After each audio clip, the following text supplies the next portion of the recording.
Alrighty. I am live. Do do do do.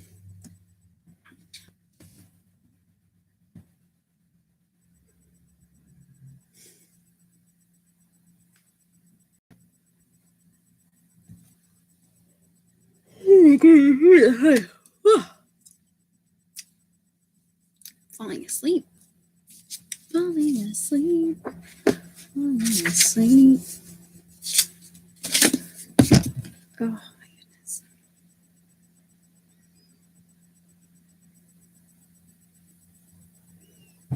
Do do do.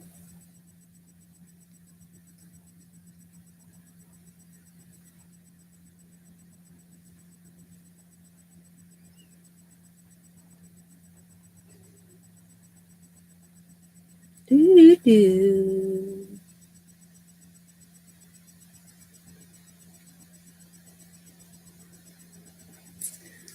Shannon! Hi. Hi. Sorry, I'm freezing and I'm hot at the same time. It's like this house is just weird. How is life? Can you hear me okay?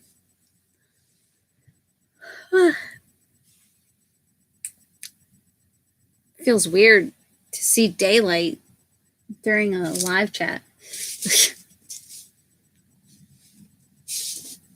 Yay!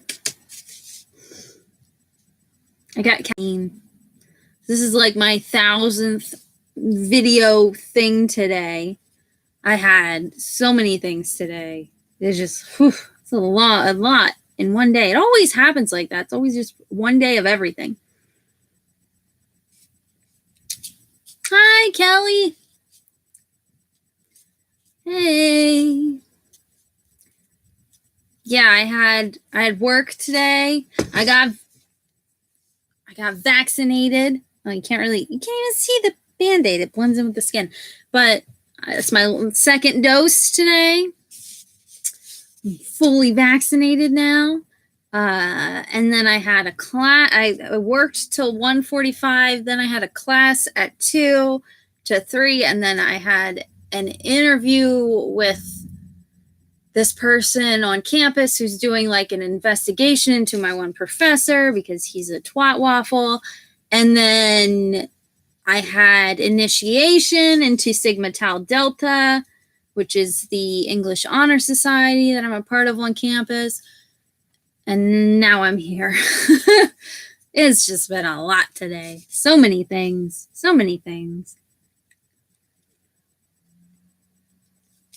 Oh, groceries.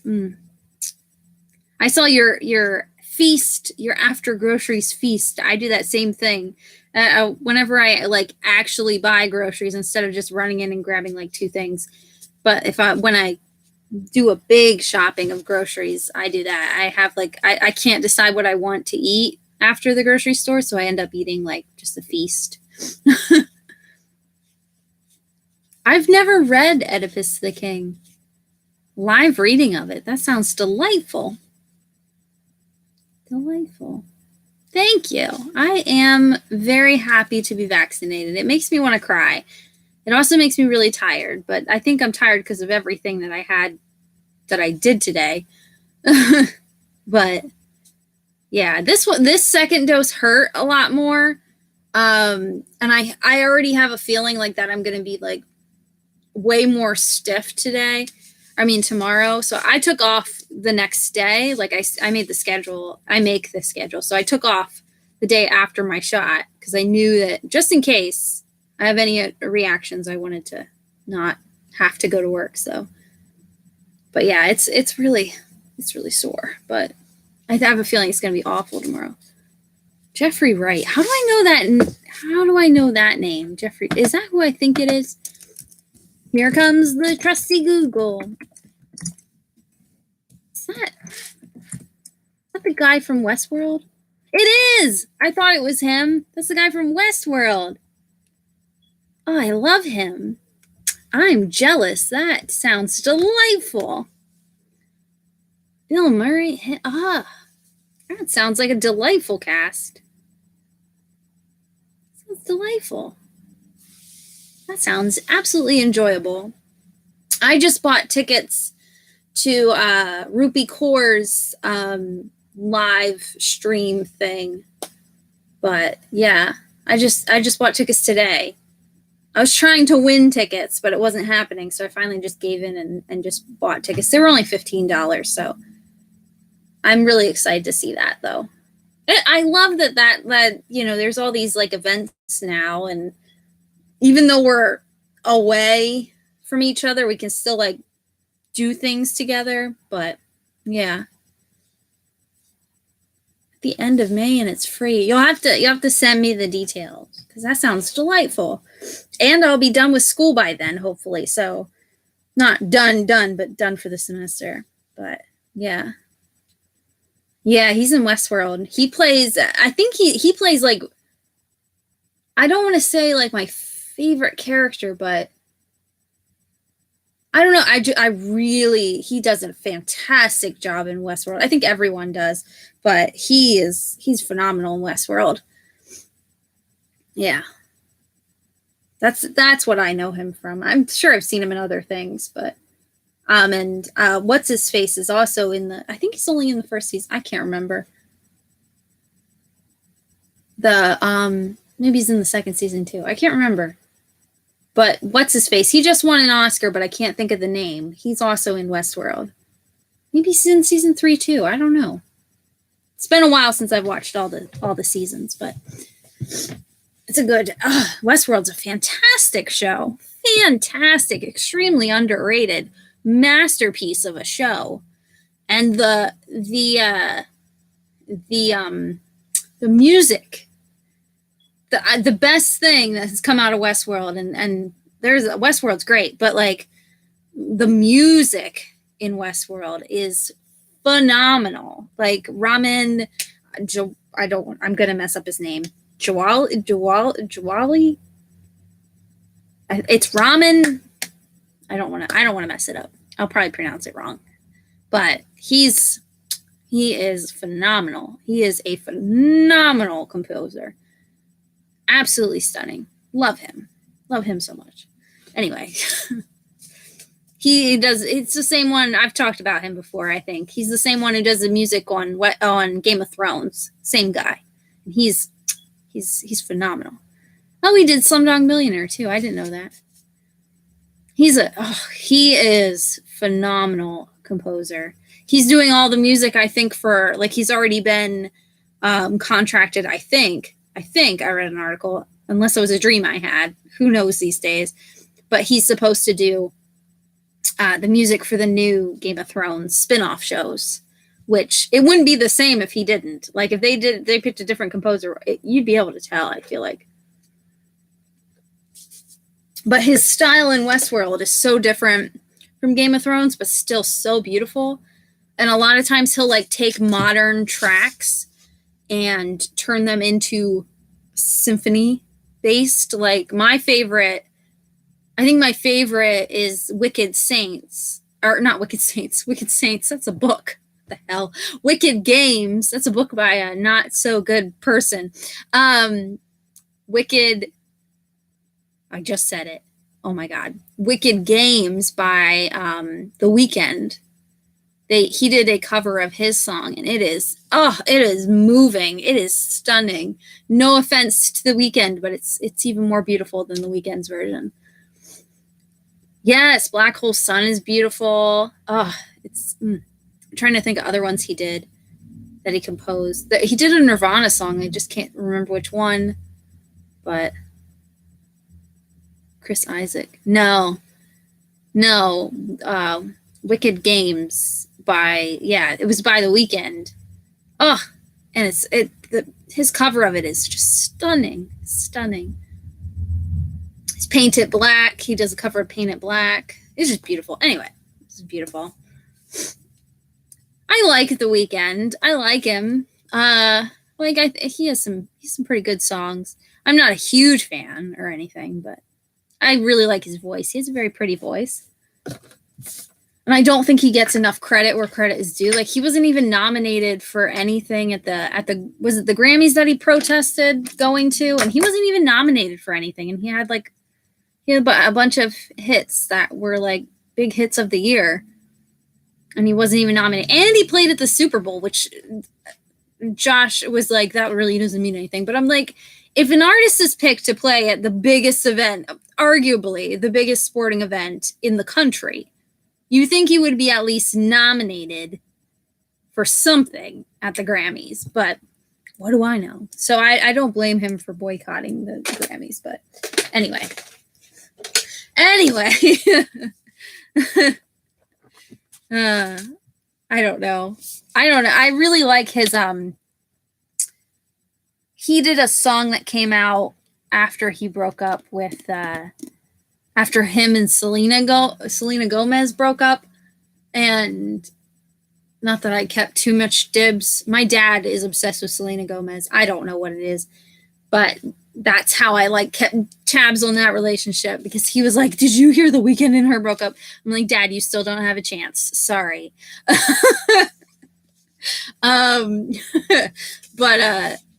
But yeah, that's how I knew like they broke up. But he came out with an EP like right after they broke up, and there's one song on it.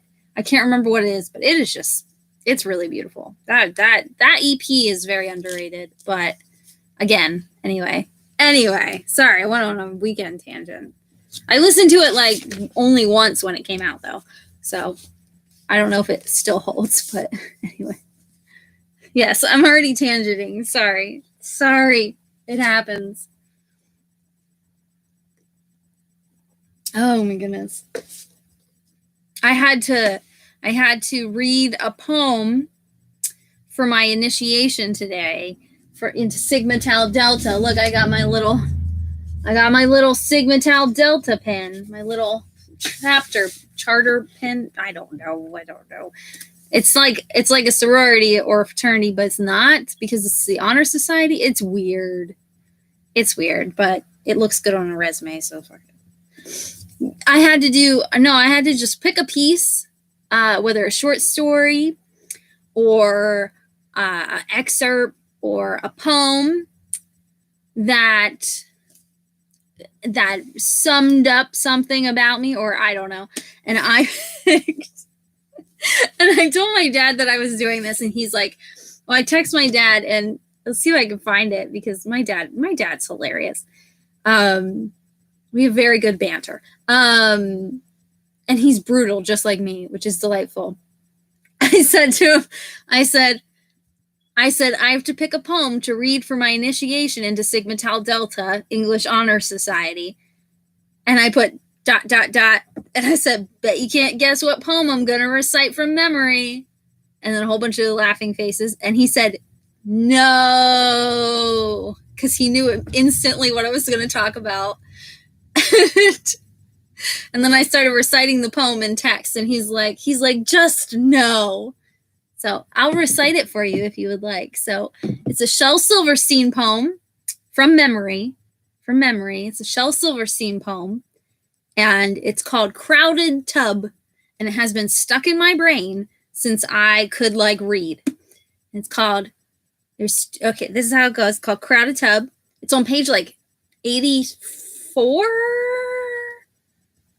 80 something. I can't remember the exact page number, but it's in A Light in the Attic, which is all the way over there. I'm not getting up to get it, but it's from A Light in the Attic. And it's called Crowded Tub. So it goes, there's too many kids in this tub. There's too many elbows to scrub. I just washed a behind. That sure wasn't mine. There's too many kids in this tub. Yeah, and that's the poem that I recited to the English Honor Society. I also prefaced it by saying that this poem is like the reason I'm obsessed with literature. Like, I fell in love with it from an early age, and it just stuck with me.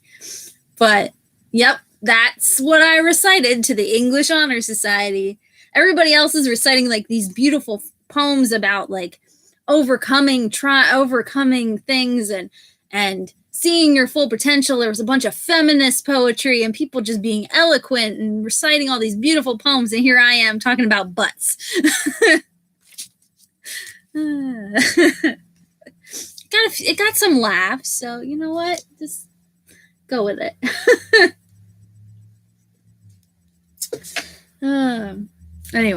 Anyway, we should probably talk about Arushai, huh? Instead of me reciting Shel Silverstein poems to freaking honor society. It wouldn't be me if I didn't do something like that, if I'm being honest. It took me forever, by the way, for the I have to always do that, like I have to do like a at the beginning of a live video, you have to do like a what is it called? Thumbnail. And I'm always like rushing to get it, and I couldn't find the freaking sleeve because I always make my books naked. And I couldn't find the sleeve. I was really struggling.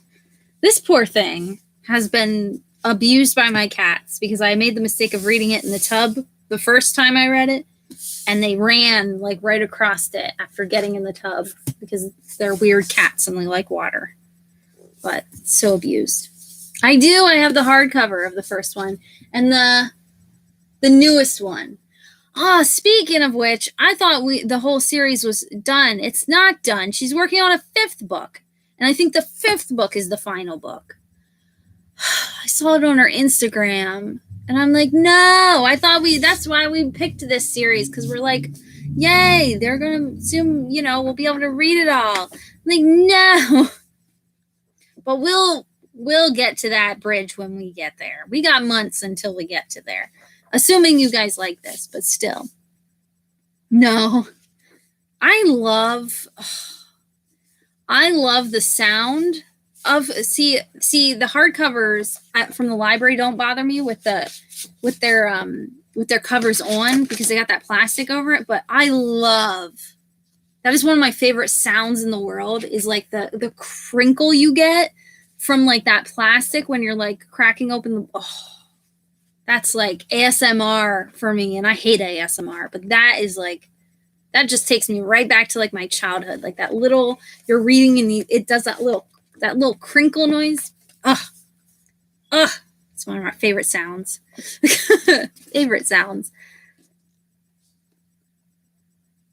Yay for supporting the library, though. Yay.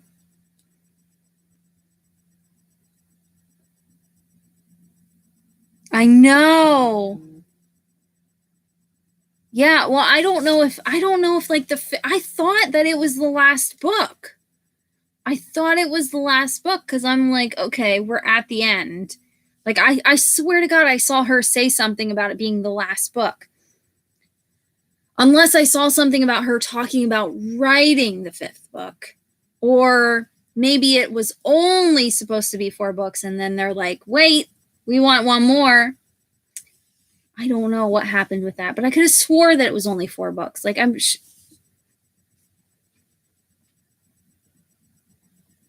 Hi. Look, she doesn't even care. You can just play with her balls. Just play with her balls. Oh, Bane's getting in his little hammock down there. Oh, laying down. I think this is Sansa. Yep. Definitely. Anyway, sorry. I get so distracted.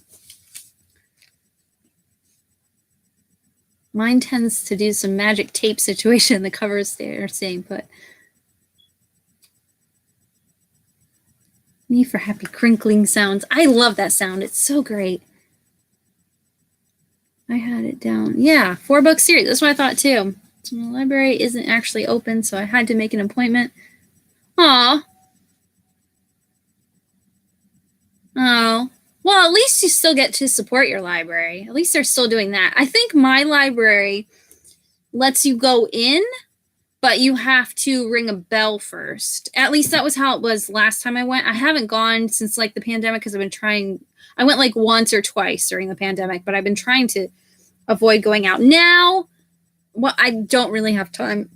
I just burped. I don't really have time to read as much as I would like to anyway. And also I have all of these to read anyway. So, but I like, what was I saying? I got distracted. My brain's broken. But the couple times I did go, they like you have to be buzzed in and they'll only allow so many people in there at a time. And you have to be masked. They make you sanitize as you go in and sanitize as you go out.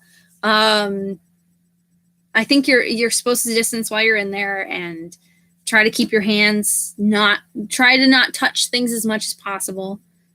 But yeah, the fifth book isn't coming out till next year. Because the fourth literally just came out this year, like last month, which is a bummer. But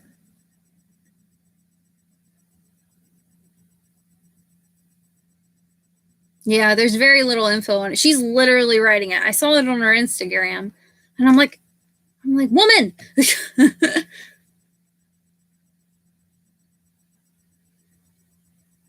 Grab bags. That sounds amazing. I would love a grab bag. That sounds awesome.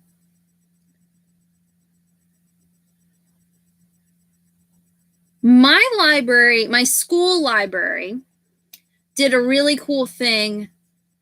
This was the day that I got made fun of at my library, at my school library, my campus library. I got made fun of because I checked too many books out of the library. I was carrying a big stack of books to my car, and I got made fun of for it because Gen Z kids are mean. They're so mean. But they had, the day that I did that, the day I checked out, they had secret books for Halloween, and they were all covered and wrapped in cardboard, and they were like spooky books. And the book I got was a book on bats. It was like a nonfiction book on bats. And the lady's like, you can open it, and if you get something that you don't want, that you don't like, you can return it and pick up a different one. And I'm like, no, whatever I get, I'm gonna keep. I might not read it fully because I didn't have time to read it.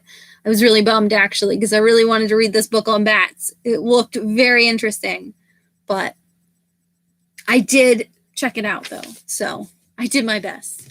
But let's be real, 9 out of 10 books that I borrow from the library, I end up returning unread because I'm a mess. But it's good to support the library, so whatever.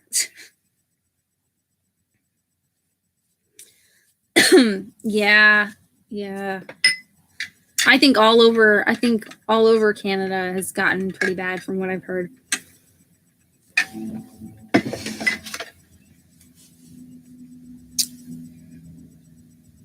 Our vaccine rollout is going a lot smoother now, but there's still and there's a lot of vaccine in the US because the US is a very privileged country. And we're very much about profiting off the vaccine, which is great. That's nice because, it's not a global pandemic or anything. America. It's great here. But even though we have so much vaccine, like not so much, but we have a decent amount of vaccine, we just don't, there's still so much vaccine hesitancy. And now with the J&J, like 2 people got like a blood clot or something with the J&J. People are freaking out. And I'm like, good Lord.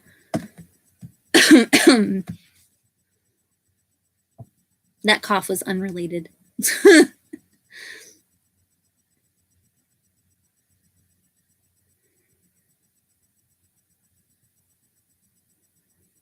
Libby is driving me crazy. Yeah, I can't. Mine won't let me sign on to like any of the apps. Like, none of the library apps like me, so I gave up.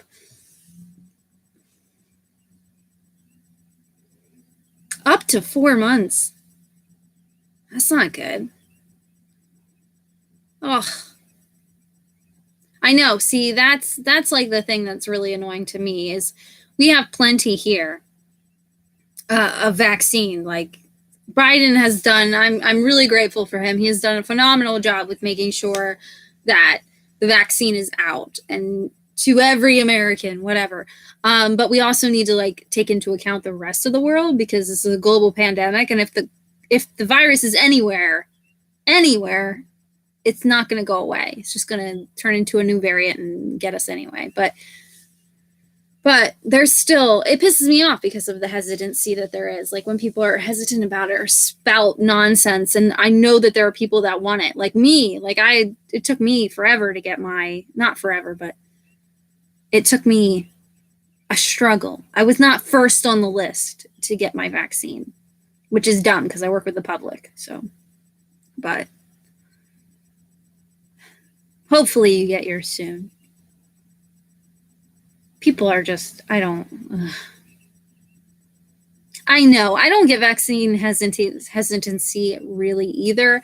I understand hesitancy within like the Black and brown community because especially in the US, we have a history of like experimenting on people. Like if you read about Tuskegee, that's like some stuff that's some awful, we have some awful history with that kind of stuff. But I don't know, like the same people that are hesitant about a vaccine though are the same people who go to McDonald's every weekend and put that shit into their body. So it doesn't really make any sense.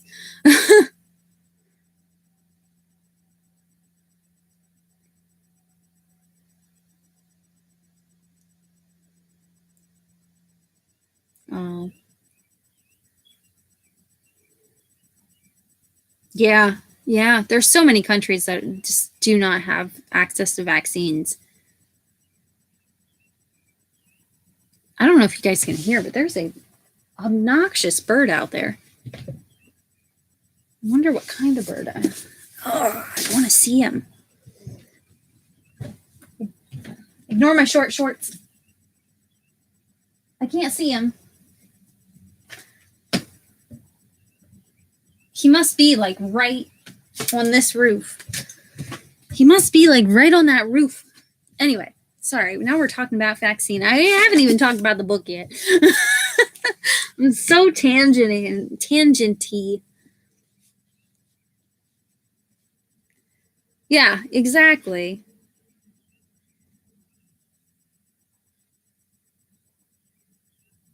Yeah, single digits, yeah.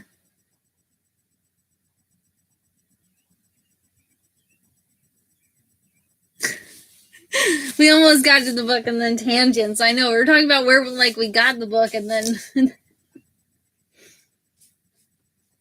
anyway, the book.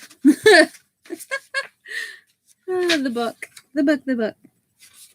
Did you read Uncle Rick's intro? Did you have his intro in your book? Where Uncle Rick introduces the story? The book. Did you read his Arusha is about to explode your head? I love, you didn't read that intro. Oh no. Well, make sure you go back and read it because it's delightful. And it makes me love, if you do have it in your edition, I hope so. It makes me love Uncle Rick so much more. Like it's really, it's delightful. It's really delightful. And it really makes you like really appreciate Uncle Rick, as I call him. Yeah, he's delightful. Rick Riordan is just a delightful human. And he even said in here, like he gave this platform for Roshni Chokshi. I hope I said her name right. Roshni Chokshi. I hope I said it right. But he like gave this platform to her because he could never write from Hindu mythology perspective. And I love it. It's really great little letter. And kind of just sets you up for the story too. It's really cute. I call him Uncle Rick. That's what she calls him. And I've just adopted it. I think everyone I don't know. He's just Uncle Rick to me now. I can't unhear it. And I can't uncall him that. And he does feel like that. He just feels like Uncle Rick. I don't know. That's a very good question. I don't think so. I don't know if this is the first. Sorry, I don't know if this is the first Rick Riordan Presents. The glossary is amazing, isn't it? I told you, the glossary is phenomenal. And if you read the whole thing, it's funny too. Like a lot of Roshni's humor comes out in the glossary as well, which is just, she's a delightful writer. I really like her writing.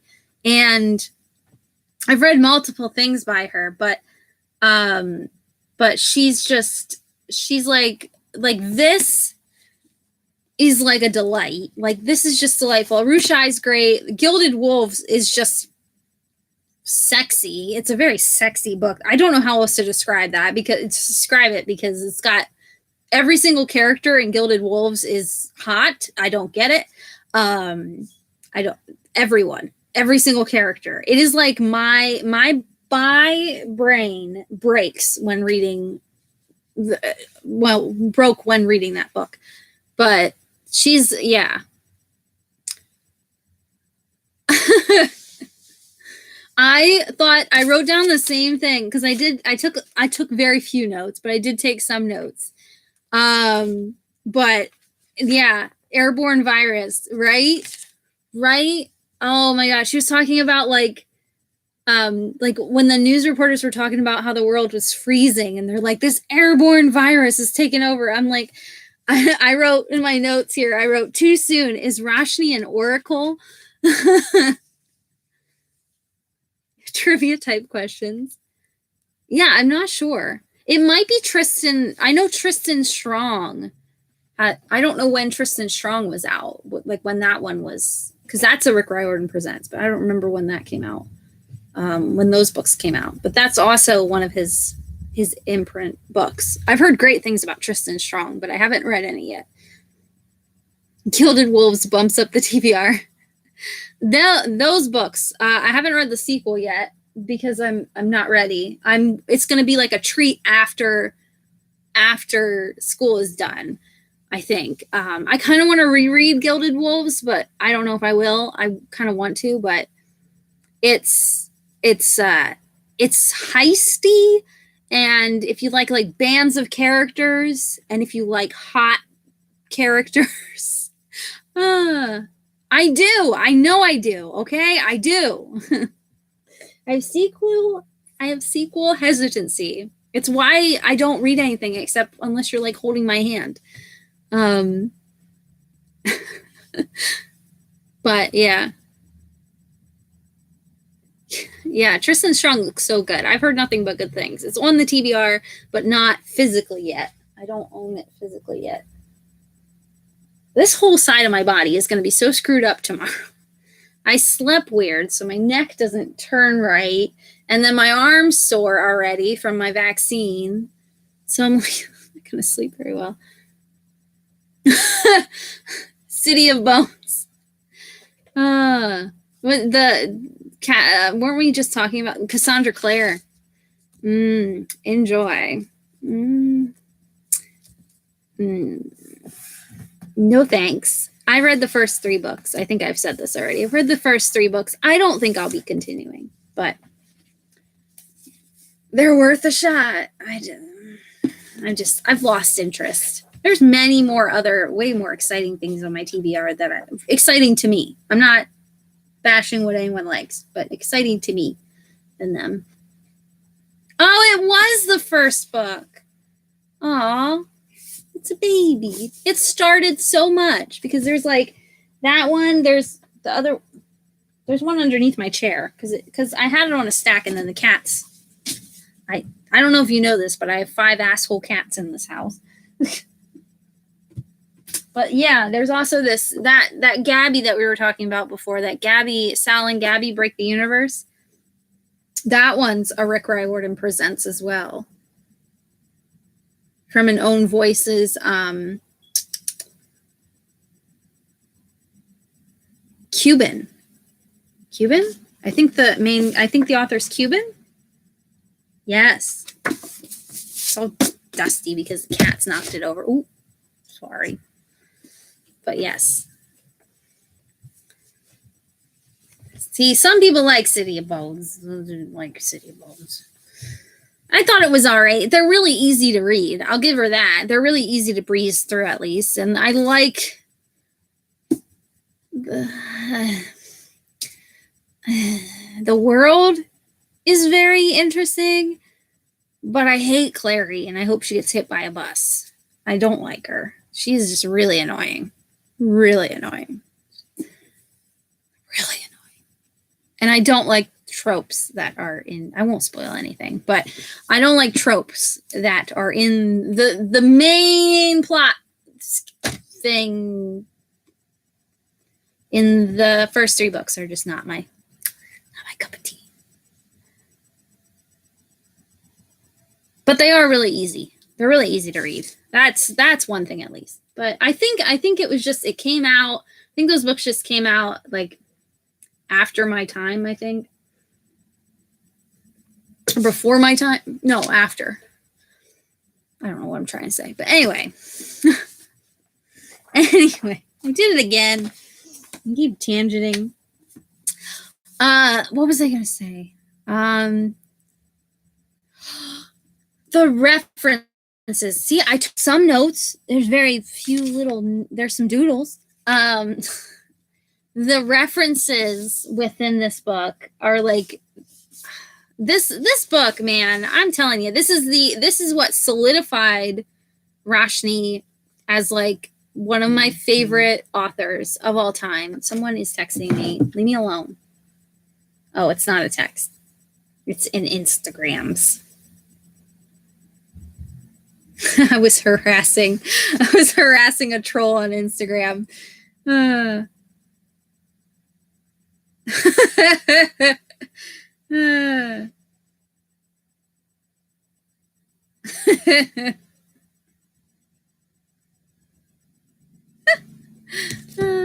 Sorry.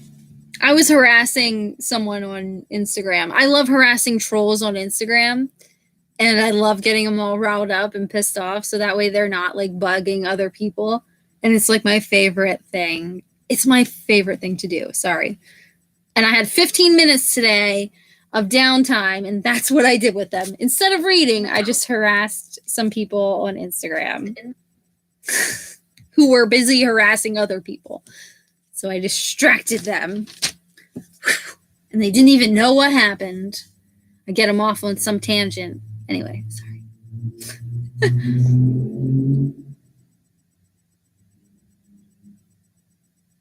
I've even said if we like this book. Yes, what did you think of this book?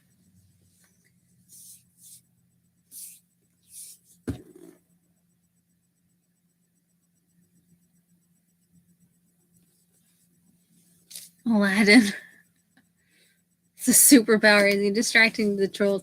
They get so worked up. It's hilarious. Hilarious. I love it. It's my favorite thing in the world. I just, it's like a little snack, like a little midday pick-me-up, just distracting some crazy person on the internet. Oh, the lamp and the talking pigeon. He does have Iago. Is that the name of the bird in Aladdin? He does have Iago vibes for me, like big time. Yeah, I love Boo. We haven't said, did you enjoy the book at least?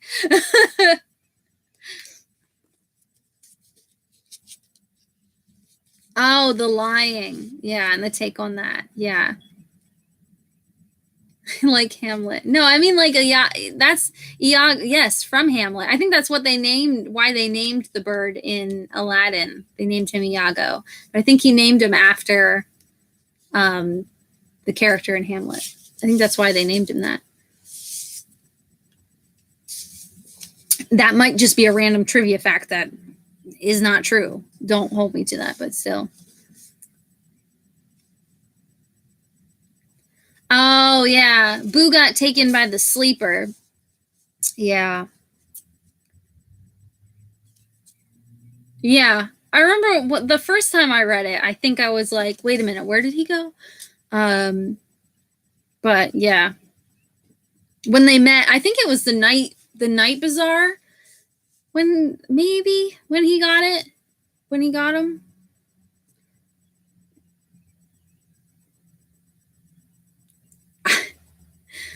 I did not like, when I first read this, I did not like Aru either. I did not relate to her character. I loved Minnie. I was so obsessed with Minnie. Like, I would hang out with Minnie. I would get down with Minnie. Like, yes. But Aru, at the beginning, I'm like, and now on a second reading as well, I think I've definitely warmed up to her. And like, especially once you see like her, like just her home life, and that does contribute to, you know, the way she is the way she is. She exaggerates because, you know, she, you know, has, it's better than, you know, saying that, you know, my mom's always off and I'm always home alone kind of thing, trapped in a dusty museum. Rough week. Fell asleep while reading. Yeah, I listened this time, so I listened on audiobook this time, and like kept the actual text nearby, but I wanted to hear some of the words and some of the names in actual, like, someone speaking them. So I decided to do audio, and I knew with school and life that audio was the way to go anyway.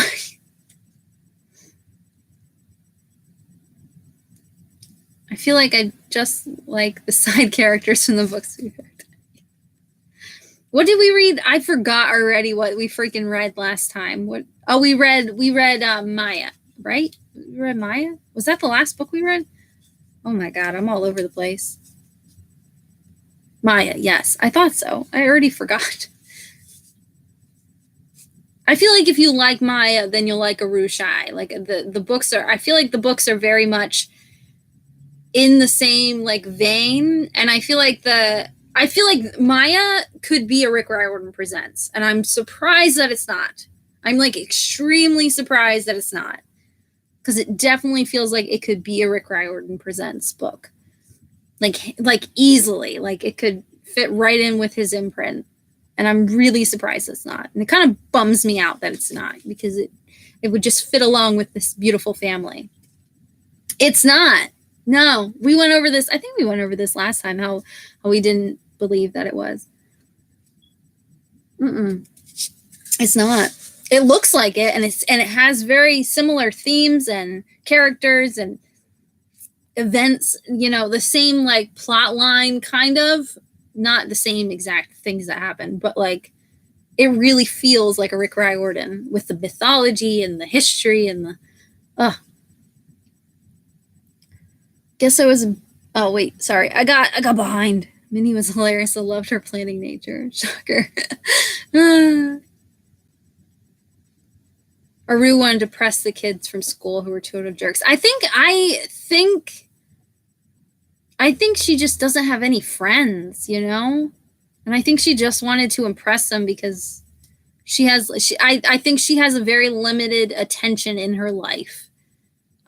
With her mom always traveling and always doing the things, which we find out why her mom is always traveling. But like, it's just, I think she just wants attention, which is a bummer for a kid. I felt that. Like the second time around, I'm like, I feel it. Did find this book so funny. Yes. This one is so funny because Roshni Chatsky, she put so many little nods. Yes, like you said, little nods to adults. I wrote down some of them. Like there's a Matrix, which she calls an old film, which hurts, by the way. Hurts me. But Aru would call it an old film. She does like a Doctor Who. There's a Doctor Who reference in here that just delights me. Just delights me. There's also an Allen Ginsberg reference. Like on the exact, like a page, I think there's one page that has like an Allen Ginsberg reference. What does she say? She says something about like reading a book at school about something in the supermarket, which is an Allen Ginsberg poem.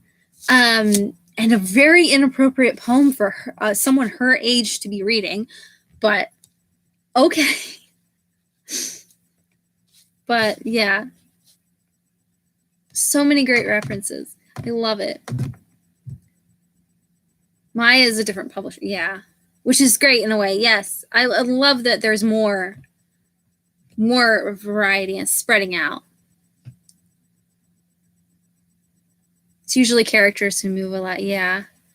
It's not old. It will never be old.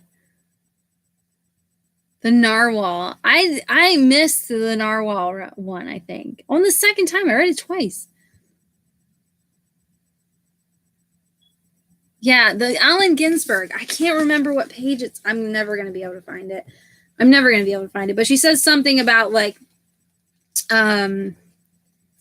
something like in the supermarket, like vaguely mentioning a reference to that Ginsberg poem.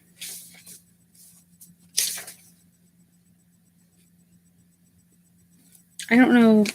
Maybe see might be the chapter where they talk to that like poet guy. Maybe.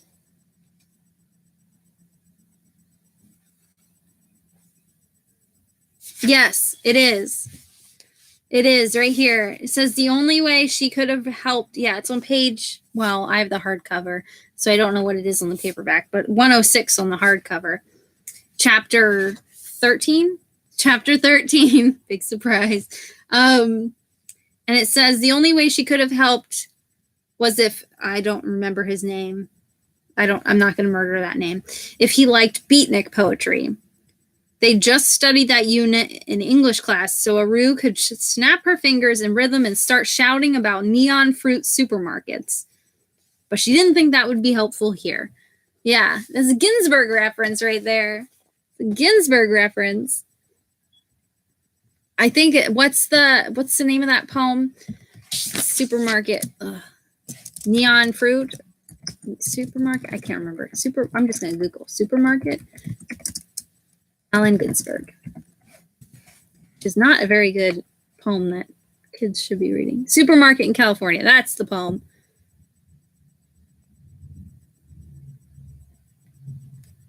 Yes. I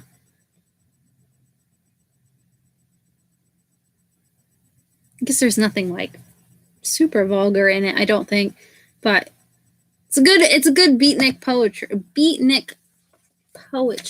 Good poem. I can't talk. I love Allen Ginsberg though, so I'm a little biased.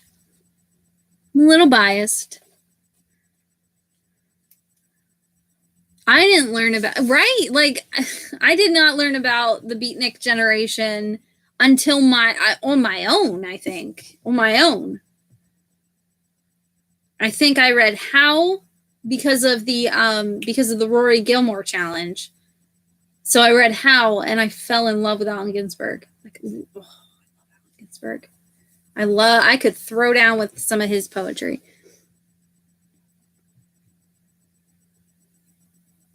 Oh yeah, The Dark Knight. Yeah. Yeah, and she mentioned she like made a reference and like the person ignored her. I forget who it was. Like just ignored her. I think I can't say his name. Bukowski. I think he's a beatnik. I think he's one of the like beatnik poets. I can't remember. I don't like beatnik novels. I don't think. I read On the Road, and I hated it. Absolutely hated it. I think the beatnik, the poetry works for me, but not the actual novels, because the novels are just ugh. Like On the Road is that's just not a very good book. It's just racist and sexist and yucky. I don't like it. But it might just be Jack Kerouac that I don't like, so I don't know. But I can throw down with like Ginsberg, but not. Nah. Yeah, it is just not good. It's just not good. It's not good. It's boring. It's long, and it's just not. I hate the main character. The main character is very, very like, I don't know, just full of himself. It's a lot of sexist shit that happens. It's just not a very good book. Anyway, what else did I want to? Oh, I wrote Boo because I love Boo. Oh, what did you guys think about like the story of like her mom and the sleeper? When I first read this, I did not see it coming. I did not expect him to be like her dad. Kind of. Dad, I guess dad, but I did not see that coming. And I cried. I cried the first time. I cried this time. That the whole scene that she sees in like the water of like her mom and the sleeper together, the backstory. It breaks me every time. Her home dad, yeah. And there's a line I actually highlighted. I think I highlighted a line, or I put a tabby, where it said, "Oh yeah, here again. This is a hardcover, so I don't know if you have it.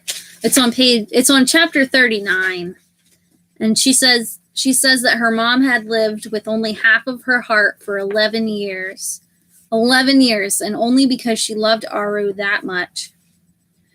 I'm just like, I'm okay. Oh yeah, the talk between her mom and her grandparents. And now we know why her mom is always away, why her mom is always traveling. She's looking for the solution to this to save her lover. And also, it's not really Aru's fault then in the long run. Like, even though she was trying to like impress her friends by lighting this candle, it was her mom who didn't destroy her dad and trapped her dad instead. So, like, technically, it's kind of her mom's fault that this sleeper got unleashed, but, like, it's kind of both their faults. But it got me. It's emotional. That whole scene just right in the feels. It got me both times. It got me the first time that I read it, and now it's got me again. I'm a sucker for that kind of story, especially when, like, I'm a sucker for, like, when a parent has to choose like what is best for their kid, and they have to like make a tough decision like that. I'm a mess with those kind of things. Shove that into a book and I'll start weeping. I'm a big baby. But Aru got her creative thinking from her mom because her mom picked the third option. Yes. But she was craftier. Yes, exactly. So I think Aru gets a lot of that from her mom. A lot of her craftiness. It's so sad though. Got me right into feels. How did you like the mythology though? See, me,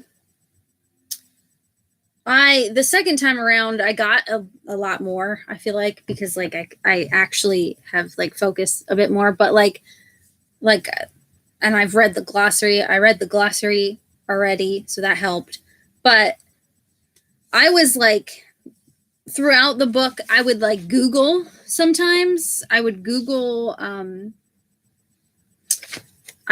like certain beings because I wanted to see like what they look like on like in ancient texts. I did that a lot with the glossary too. As like going through the glossary, I would like Google like ancient texts or ancient pictures or people's own like renditions of like these gods or these like ancient beings, just to see what they would look like. Because it helped a bit because this is really mythology dense. And I was like, whew. Which one was my favorite out of all like the gods or like the godlike characters? Oh, who is my favorite? Other than Boo, I love Boo, but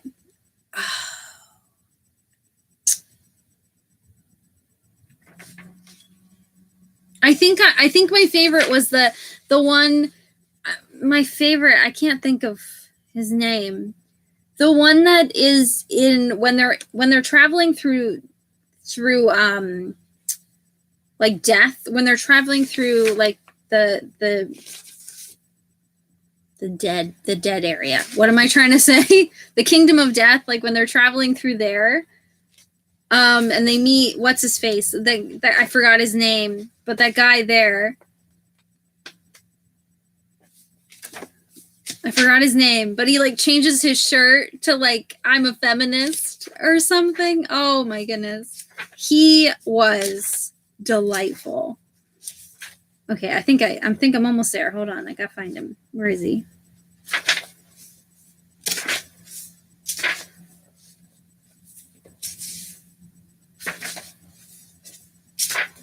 I think I'm almost there. Where is he? Where is his name?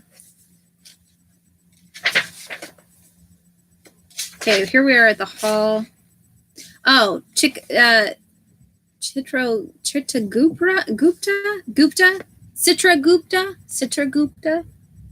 Gupta. I'm gonna call him the Gupta.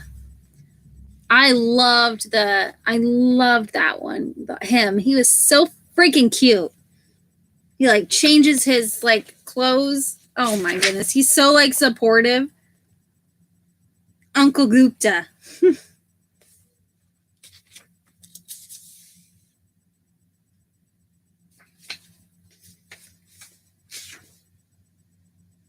Trying to see like where is his.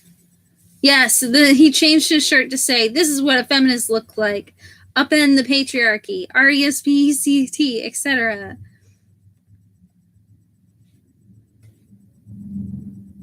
I love that. Anyway, I love him. That's what he was. Yes, the records guy. That guy, Chip the Gupta. Chip the Gupta, something like that. I'm murdering the saying of it. But I loved him.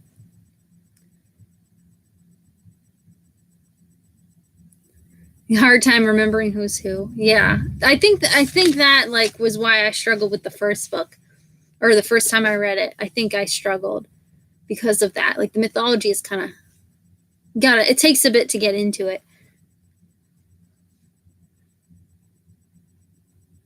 Oh, the mirror lady.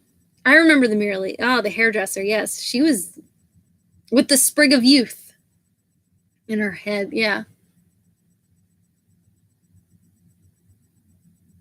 Yes, the records guy. The hair. Yes, he was the one I liked the most, I think. Oh, the hairdresser. Yes. She is really creepy. Yeah, yeah. Also, she's like one of like the first like people other than the gods that that they interacted with. So like that was like their first task, so to speak. So like yeah. Oh, the palace. Yes. I forgot all about the palace. Yes. I love the palace. Yes, the palace is just delightful and so sweet. Oh my goodness. It like starts crying, like water starts going down. Oh my goodness. Yeah. The house is delightful. I really hope, I don't know because I haven't read any of the other books, but I really hope the palace comes back. Like out of all the characters besides Boo, I want to see Boo again. But I think that the house, I definitely want to see the house again. I love the house. It's so delightful. So great. So great. Yes. Yes. Whole palace. Yeah. That would just be awesome. Could you imagine having a house that just does everything for you? Like you just sit here and it just does everything. It'll give me my coffee. House is just delightful. Like gives them coffee and or not coffee, gives them ice cream. Sorry. I was thinking about my coffee. Yes, it would be so delightful, especially now since we all like live inside of our homes so much more now. Well, it's kind of the same for me if I'm being honest because I still go to work unfortunately. But I yeah, in theory, I'm home more. In theory. I wish it was more, even more, but you know. I bet that was why I wanted ice cream. Yes. Cuz she's like eat that ice cream. Oh my goodness, so cute. I can't believe I just called a palace cute, but it was cute. Yes, wisdom cookies. Yes.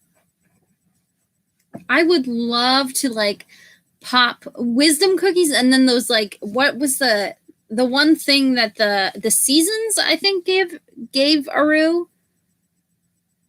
I think the seasons gave it to her. I really like the fact that in Hindu mythology there's not just 4 seasons. I love that there's way more seasons. I think that's really cool because it makes way more sense. But the wisdom cookies and then the whatever they gave them that was like that revitalized them. I think it was them. One of the seasons that gave them that like thing that just like revitalized them. That sounds amazing. Like, yes, please. I want the wisdom cookies for my finals. I want the revitalization to survive my finals physically. Like, yes, please. Yeah, the seasons were so weird but awesome. And I love that's where like you see Aru Shai and her lying like come full circle. Like her lying there was like go girl. Like yes. Oh, the Ambrosia. Yes, I think that's what it was. I think the guy in the records, maybe the records guy gave them that. Like a watered down version, he said. I think.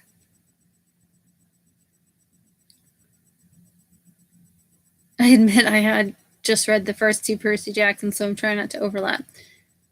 Yeah. It's a lot of mythology.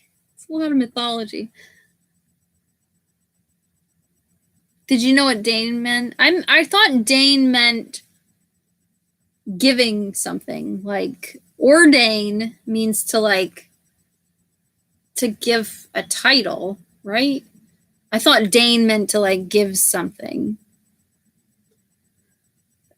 But I wasn't, no, I wasn't 100% sure until she told us. Who is messaging? Go ways. Go ways. I know, I got my vaccine. Stop bugging me. I got it. For every COVID-19 vaccine, we're closer, one step closer to the ones we love. No crap. Sorry. Emails, texts, this phone just vibrating. I'm gonna be nuts.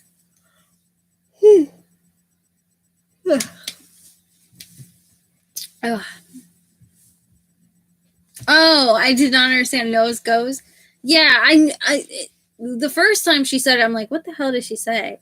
But I've seen people do that before, but I've never heard them say nose goes. Like I've never heard them say that. I've seen people like do that as like they'll be like not it and they'll touch their nose. I've seen that, but I've seen it in movies and stuff too.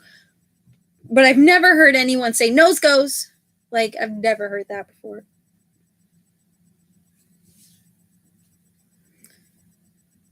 No, it's like whoever doesn't touch their nose quick enough is the last duck.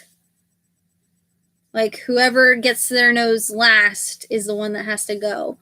I've seen it in movies and I've seen people do it in life, but like, yeah. Some people usually end up smacking themselves in the face because they do it so fast to get to their face.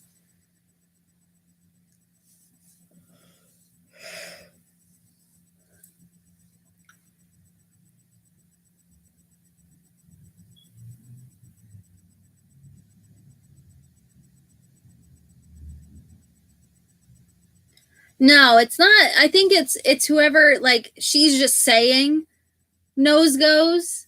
Like, she's just saying, like, she's literally being like, not it, but like whoever doesn't touch their nose and still has their nose out is the one that has to go.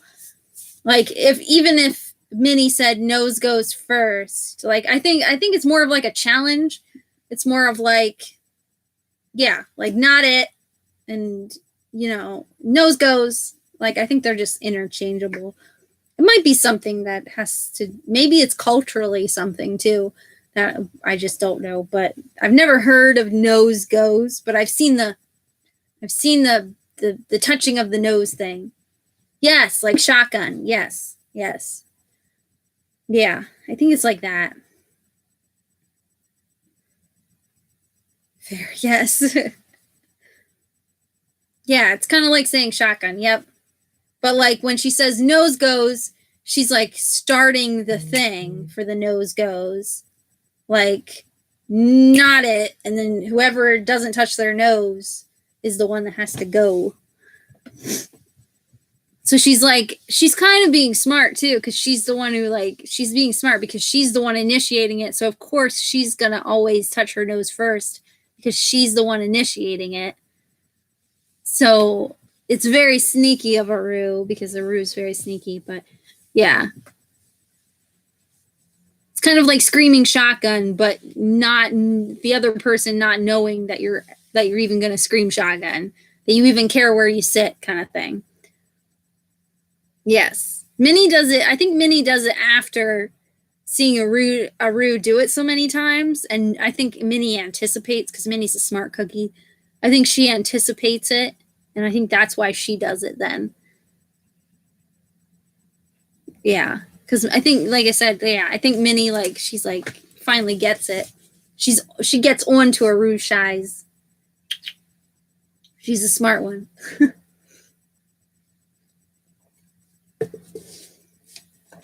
She catches on.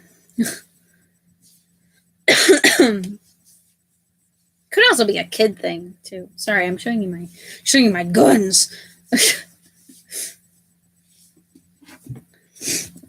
Y'all see, the only problem with messing with trolls is they get a little bored and they don't stop. One of these days I'm gonna end up getting my, like, whole account shut down because, like, I'm just messing around with people.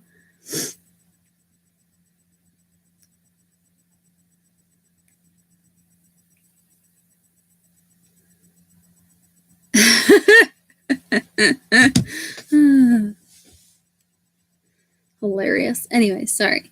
It's so distracting. I liked Minnie. They're fun. They're fun friends. Yes. I do. I love the friend hesitancy. That's me. Because they were kind of just shoved together, these two people. And they're very different, Minnie and Aru. But they just kind of, like, balance each other out. Sansa's taking a bath. Washing her face. What did I think of the ending? Oh, my goodness. Do you mean, like, the teaser for the next book that they, like, set up with, like, another sibling? I love the fact that they're training them now. By the way, I love the fact that, like, Hanuman, which is the monkey god, I believe, he's, like, training. He's there training him, and Urvashi? I think Urvashi. The dancer one. I don't know her real name. But I think they're both, like, training them at the end there, and I love that. But yeah, and then the like, last chapter, the sneak peek for the next book. Yes. Yes, the training. I'm so excited. I love it. But yeah, they saw the girl. Yeah, I think her crush did. Which makes me wonder whether or not I don't know, because I haven't read any of the other books. It's the only one I read. But I always wondered if he was a Yep. If he was one of the siblings as well, or is he something complete? like, is he someone completely different? Like, maybe he's a sibling too. I don't know. But I also don't want him to be, because she likes him, so that'd be a little awkward. But yeah, he lives across the street. Yeah. I totally assumed he would have joined the training group.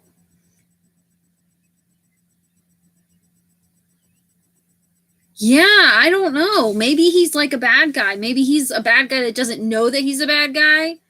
Like, maybe he is someone else, someone else's soul put in his body as well, like just like the siblings.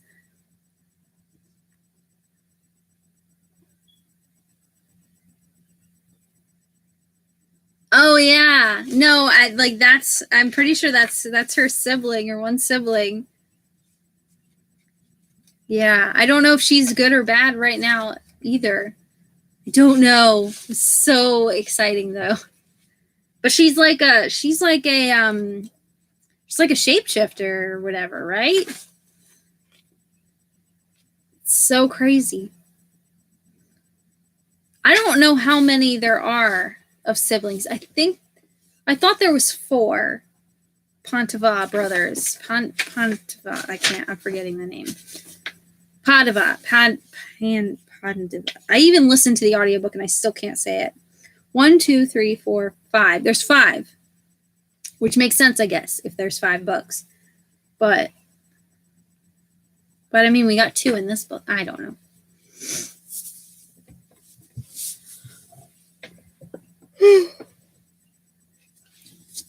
Oh yeah, I don't know either. I don't know if that vision was true or if it was, I don't know. One woman married, yes, and that's like a true Hindu mythology story, because I've read since reading this, I got like, I want to like a Hindu mythology deep dive about the Pandavas, and they tell that story in here. And that's like a real like mythology, that this one woman was married to the 4 brothers, and they all just like swapped, like took turns on her. I don't know. That sounds really dirty. That's not what I meant. I didn't mean it like that. Oh boy.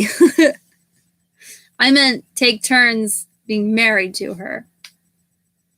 That's what I meant.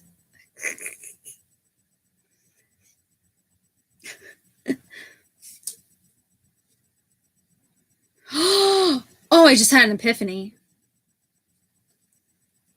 What if the crush is the wife reincarnated? I hope I didn't just spoil that for you and for me. Oh, but what if all the other brothers are sisters, and then instead the wife was turned into a boy?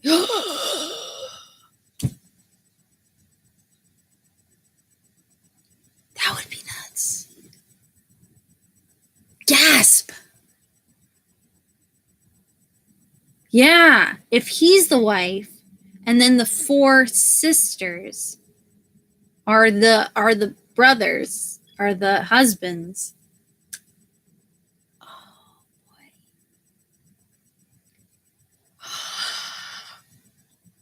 Now I need to know. God damn it. Now I need to know.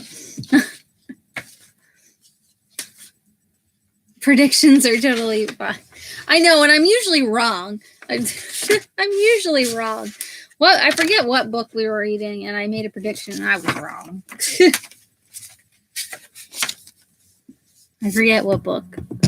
What the hell were we reading together? I can't even remember. Book series? It was a book series. I can't remember. There's only one way to find out. That's true. I don't even know where the second... Oh, I have the second book in paperback. Oh, boy. I don't want to look at this cover because... spoilers. Spoilers.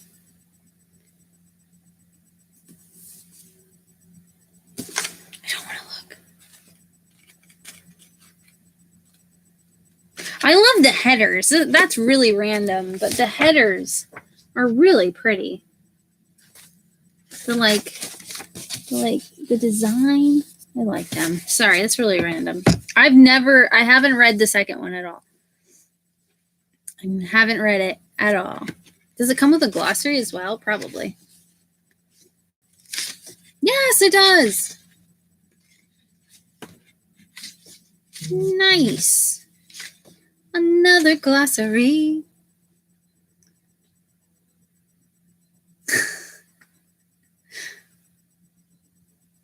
I love Roshni Chatsky, though. I love her humor. She's an adorable person. I follow her on Instagram. Her cat, Teddy.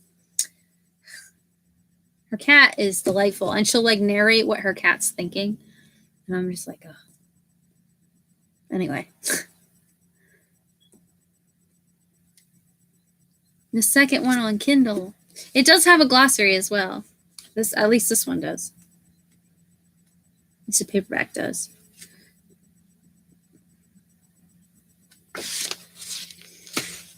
Oh, I love the design. I think there's one on this one too. I think they're different. Yes, they're different. Kinda. Yeah. They're like different patterns. Pretty. Pretty. Uh-oh. Uh-oh. Uh-oh. Uh-oh. Uh-oh. Uh-oh. I can't. I'm sorry, book. Did you fear for your life? I'm so sorry. No, it's a different glossary. Because she says at the beginning of the glossary, that's why I was laughing. She says, I see you're back for more. Ah, well, can't say I didn't warn you. Once again, and then she talks about the glossary. So I think it has some of the same phrases from the previous one, but it's got even more because I think it dives more into even more mythology. Hindu mythology is there's a lot to it. There is a lot. And there's you could just be on a deep Google search forever.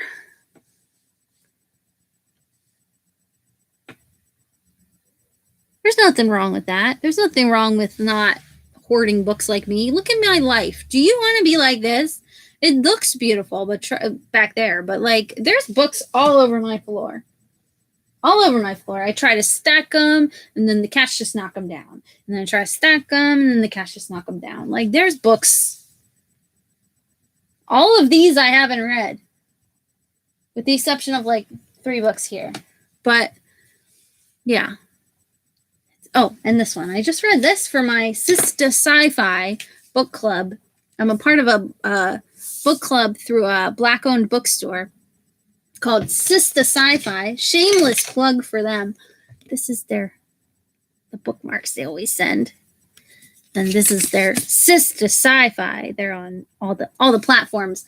But they're a Black-owned bookstore, and they a Black queer woman owned bookstore, and they always read. I'm a part of their graphic novel club, but the bookstore itself focuses on Black women in science fiction and fantasy and a little bit of horror, but yeah. So we read this for the book club. So this was really, this was interesting. This had some African folklore in it, and it was a little scary. But interesting. Yeah, it's a bookstore. And they have tons of events. They have watch parties and a book club, and they have a regular book club. They have a graphic novel book club. Yeah, it's pretty cool. They're pretty cool people.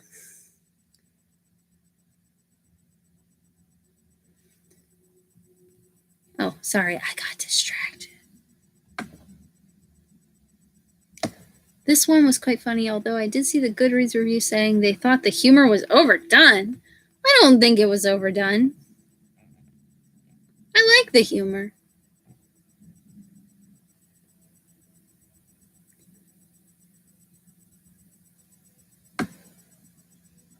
Half of Cat's job is to knock things down. You're not lying. You're not lying. Maybe I just don't want to get rid of them.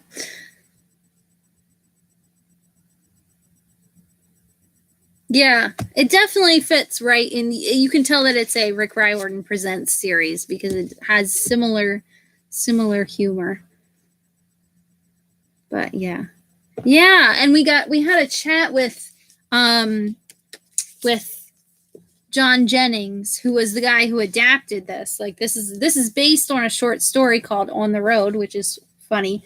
But it's based on a short story, and they adapted it into a graphic novel, and it is really pretty. It's really pretty. It's really well done. But he like chatted about like adapting it and everything. My favorite thing is his use of, and he was talking about this on the chat, but his use of like negative space. Like these are all like vines and like just like it's really well done. And the artwork's really pretty. And the way it's written like is unsettling, but it fits with like the story. Oh, it's really good. It's really good, but it's very dark. I think it's definitely a horror for me. For me, it felt really horror-y. But it also includes like some African folklore in it, which was interesting. Anyway, it's really good. But this is the first book in like a whole line of comics that he started, called Megascope Comics, which are all like black comics. Black. Well, I think they're doing POC actually in general, but I think his main focus is black voices in comics, which is awesome, in graphic novels. So I think he has like 3 other titles that are coming out on that platform, like in the next like couple months. So good for him. He was really nice too, and he was really informative, and I really liked listening to him talk about that book because I learned a lot. But anyway, sorry. Yeah, I feel like her books have really good. I feel like they balance like the heavy stuff with the humor very well. I think I think Roshni is really good at doing that. But my library has it 7-week hold. That for 7-week hold. Jeez.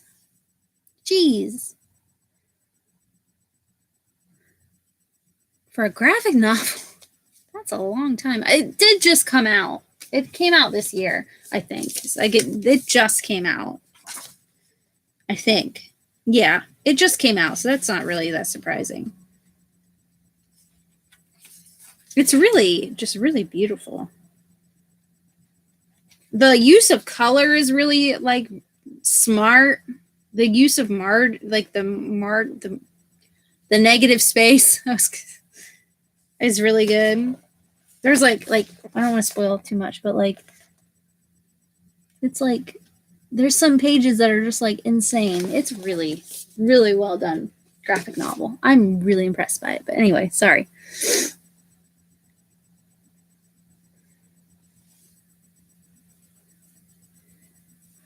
Yeah. I'm sorry. Woo. Long ass day. I'm yawning. But yeah, it did just come out, so it's not surprising that people want to read it. That's good, though. It's good, because it means, They were actually talking about a comic, and it resulted in me buying this comic. What was it? Oh, I almost X'd out of the live. That would have been bad. It was called Dracula Mother Effer or something. Dracula Mother Effer. Comic, yes. They were talking about this comic, and I ended up buying it off of bookshop.org. It's cheaper on Amazon, but pfft. Get out of here, Amazon. Yeah, it's written by a woman, so it's like a feminist take on it, I think. I think it's written by a woman. Oh, maybe not. It's written by a dude? Oh, dang it. I thought that would take me to that person's picture, but never mind. Anyway, it says it's set in 1889 Vienna. It's supposed to be really funny. Dracula's bride nails him to the bottom of his coffin, and then it cuts. I think it's like told through two. I think that's what happened, and then it's set in Los Angeles in 1974. I think it jumps. It does. I think it does like a time jump to 1974, where the brides are alive. I don't know. I heard it was really like funny and delightful, and it's vampire horror. So, yes, please. And it looks really like 70s-y. Sorry. I went on a tangent there. God damn it. This live has been canceled due to comic shopping. Yes. I already bought it too. I was just like looking it up.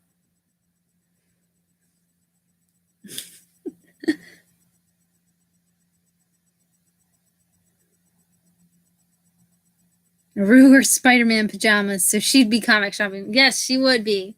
She would. Although this comic is a little bit too old for her. Dracula, mother effer. See if I can bring up like the picture on my phone. That's what I should have did, so that way you guys could see it. This is what the cover looks like. Oh, see if it'll. Oh, it's gonna. I'm sorry if I'm blinding you. Can you see it? It's like got like all like the 70s vibes and like the background with the colors. It looks really good. I bought it, so it better be good. But they were talking about it, and they said it was like delightful. And I think it's written by a black author, but don't quote me. I might be wrong, but it's written by women, or a woman, I think. I don't know. I know a woman does the art on it. That's all I know. Anyway, I'm done.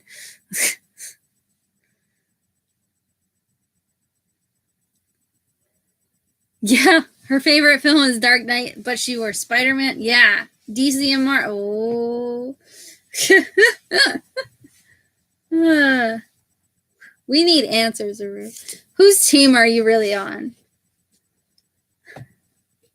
Josh is a DC fan. I am a Marvel. Hands down. Although DC does have better villains, in my opinion. Like, Batman villains are just brilliant. Batman villains are very interesting. They're interesting, but Marvel has the better heroes, in my opinion. But then again, Marvel has X-Men, and X-Men is like the best. So like, how are you going to top the X-Men? I mean, come on. With the Justice League, get the fuck out of here. Sorry. I just think DC heroes are kind of boring for me. I think the villains are way better in DC. Probably why Bane is named after, a villain from Batman, not Bruce Wayne or something.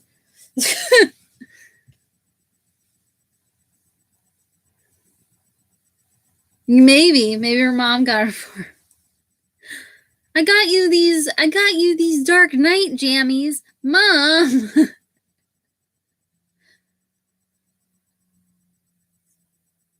Oh, I didn't watch Arrow. I watched a little bit of The Flash, and then I got bored.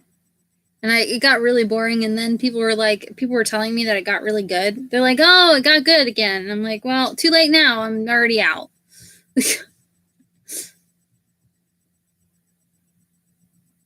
I liked, I'm not a huge Batman fan, but I liked the show that was on. I liked Gotham that was on. I liked Gotham, but I think, again, I was drawn towards the villains, obviously. The villains are delightful. And my favorite is Victor Zsasz. Oh, I love Victor Zsasz, and I love his portray. The actor that plays Victor Zsasz, The portray of Victor Zsasz, like, on the show is just brilliant. That's enough reason for me to watch the show, was Victor Zsasz. Like, and they didn't utilize his character enough. It annoyed the hell out of me. I'm like, good God, put that man on the screen more. He is delightful. Delightful actor. And seems like he would be such a sweetheart in person. I would love to meet him. He has alopecia in, like, real life, which makes him the perfect person to play Victor Zsasz, because Victor Zsasz is, like, completely bald.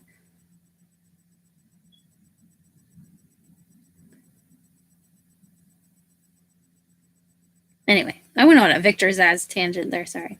DC, but I remember Batman cartoons.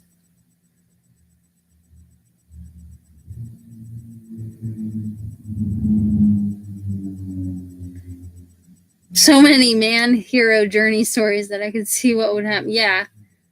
Yeah. It gets a little boring.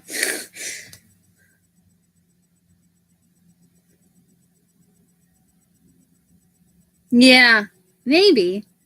I don't know if you did, or I don't know what season he comes in. They underutilized his character, though, and it really upset me. I think, like, the last season we see a little bit more of him. Like, the last or the second to last season, we had a bit more of him. And every scene with him is gold, like pure gold. He's humorous, like, without intending to be, I think. And he's just blunt. And he's just a great character. And the actor plays him so well, and they just underutilized him. And it's so upsetting.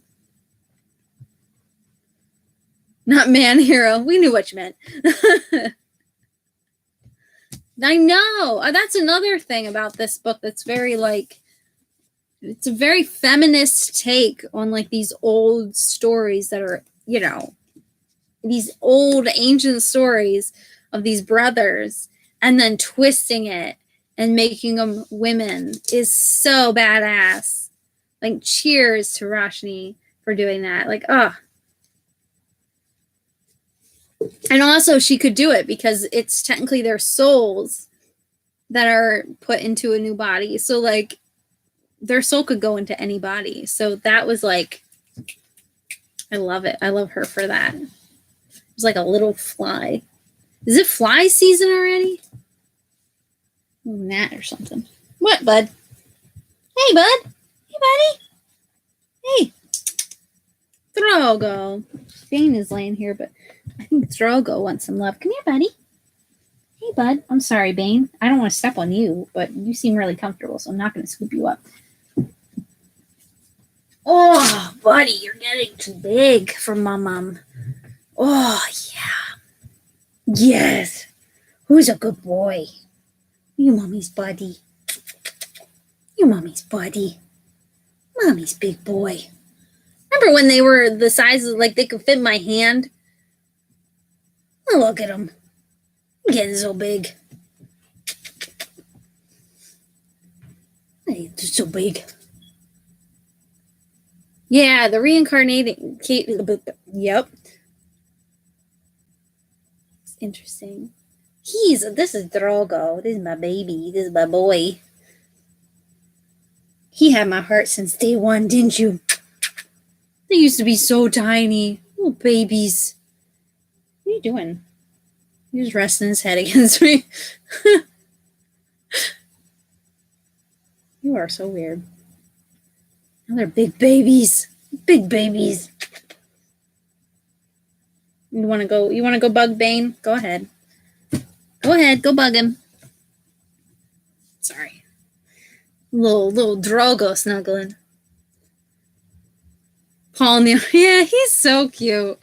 He's so fucking sweet. I love him so much. He's such a sweetie.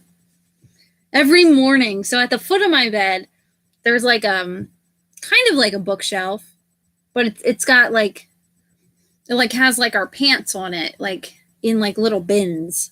It's hard to describe. It's like one of those cube shelves where it's like a cube and then you can put like a bin into the cube. I'm not describing it very well, but he likes to lay on top of that every morning and try to roll around. Half the time he almost falls off and just stare at me while I'm in bed until I wake up and look at him. And then he gets all loving. What are you doing? And he's playing with Bane. But yeah, every morning he does that. They're ridiculous. They are ridiculous kitties. Anyway, sorry.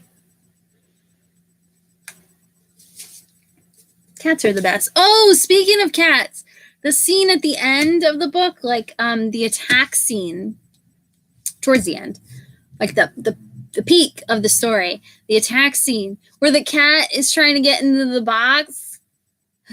The tiger is trying to get into like the box.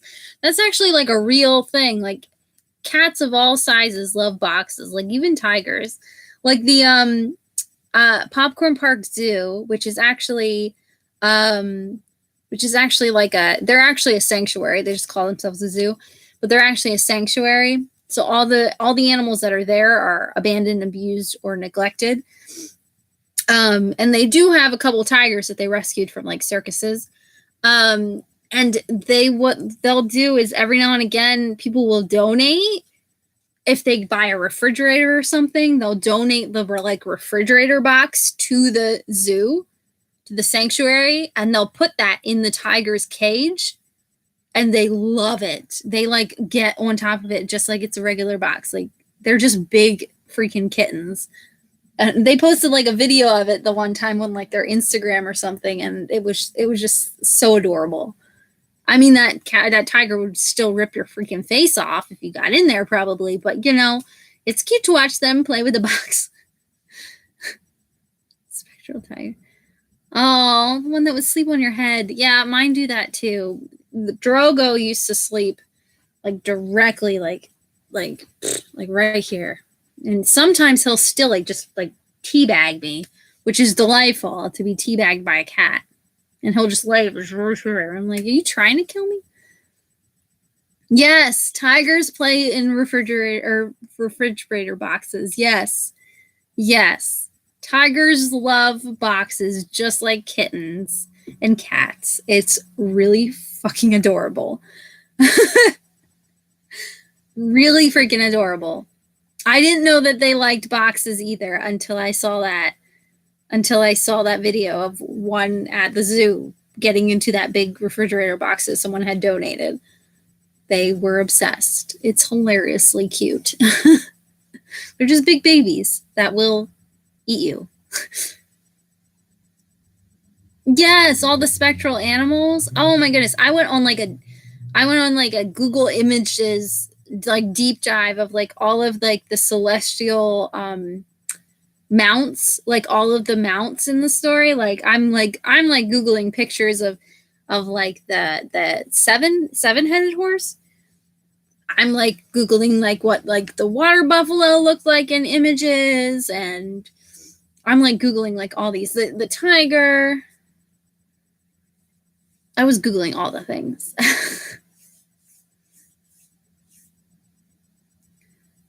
Tigers in my kitchen. Let's see if it will fit inside the fridge. Yeah. To look up the seven-headed horse. Yes. Yeah, I was really bummed. I wish, and I hope that, because it makes sense, because I don't think Percy Jackson didn't have pictures, right? Percy Jackson doesn't have pictures, right? I don't think it does. I've only read like the first 3 books, I think, so far. But I do hope this book eventually they make an illustrated edition, because that would be awesome. I really wish they would have. But I don't think any of Rick Riordan's imprints have pictures. I don't think. I have Gabby right here, so I'll just go through Gabby. But I don't think any of his, no, none of them have pictures. Which is a little bit of a bummer when you're dealing with like mythology. But yeah, you can look online, I guess. But yeah, I agree. It would have been nice to have pictures of some of the things in here. You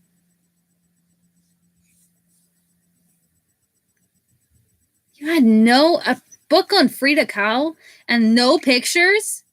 No pictures in a book of Frida Kahlo. What? And she's a delightful human. Have you seen the movie? Have you seen Frida, the movie with Salma Hayek? It's a delight.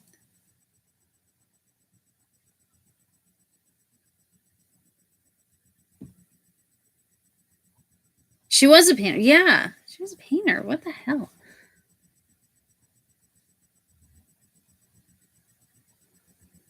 Yes, there was some that are adapted to graphic novel. I think I have a couple of like the graphic novel, even though I haven't even read the rest of the Percy Jackson series. I would love to see Aru Shai as a graphic novel. Yes, please. I would like that. Yes, please.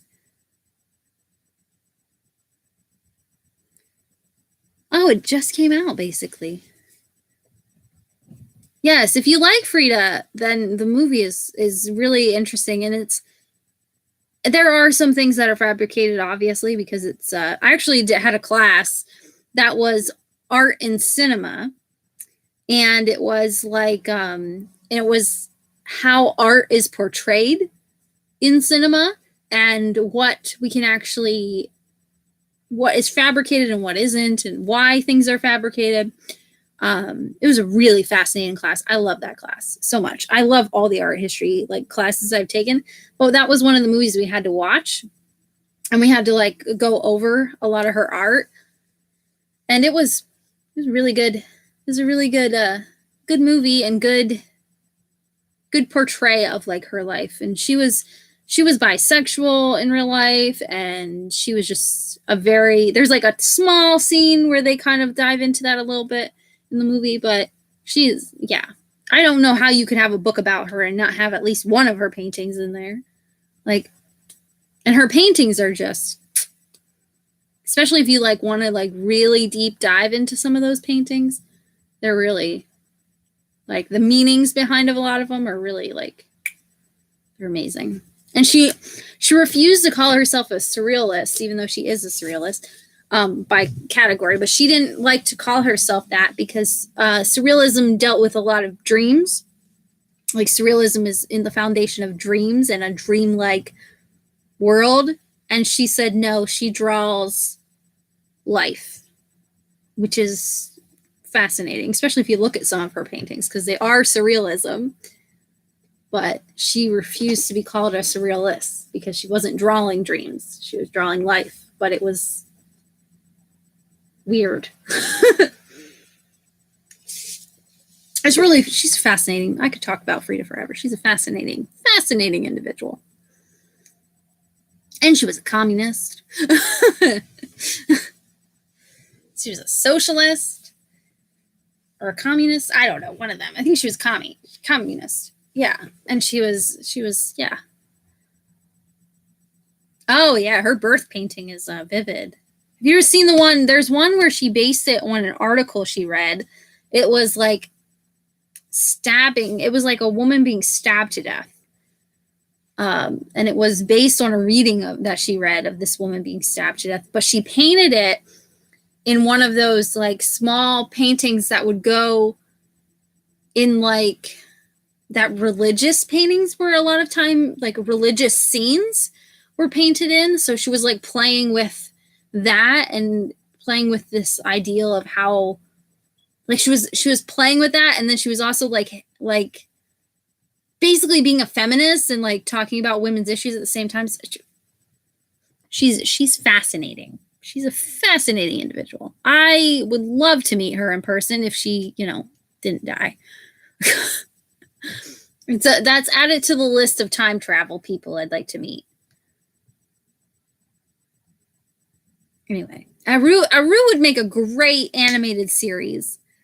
Aru would make a great animated series. Anyway. Art and cinema, two of my favorite things. Yes, it was a delightful class, and the teacher was great too.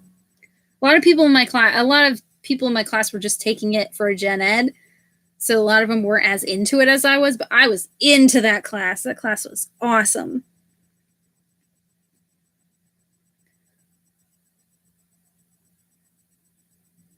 Documentary featuring Frida. Yeah. Oh. I don't know. I've only seen the movie version.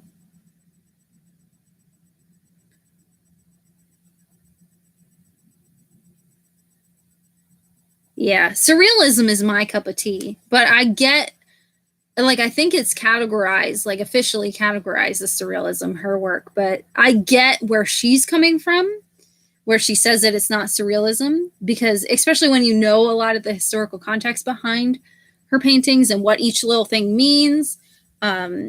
She combined a lot of like folk painting and folk art into her paintings, and like a lot of her roots and her heritage are in her paintings. And there's a lot. Like, you could stare at one of Frida Kahlo's paintings and find something new every time, because she, like, all the little things she'll put in. Yeah, and her house and husband. Yeah, he is a twat waffle. Diego Rivera. He was a twat waffle. Oh, I hated him. I don't. His painting is very interesting, but I don't know. I'm not a big fan of his. Probably because I'm in love with Frida, and I just don't think he deserves her. Deserved. Anyway.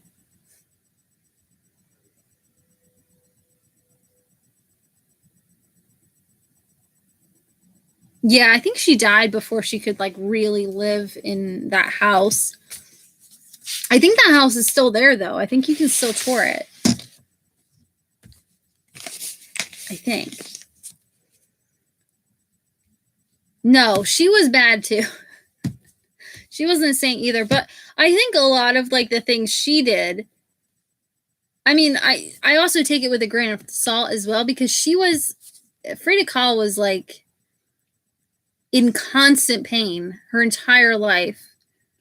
Like, since that accident that she was in left her in constant pain. Like, constant pain. So she was very much, like, live life to the fullest kind of person. So I'm very much a feminist before feminists were a thing. But anyway, sorry. I went on Frida Kahlo. You can't mention Frida Kahlo. I go on a tangent. Go on a big, huge tangent. Also, it's bullshit that your book didn't have any pictures. It's BS. Anyway, we should probably pick a date for the next show. I'm starting to lose my voice from all these damn Zoom calls I had to do today. Ugh. They're trying to fire one of my professors. And I'm like, I don't want to get involved. I had to have this really, like, awkward interview with this lady today, and it was just, ugh.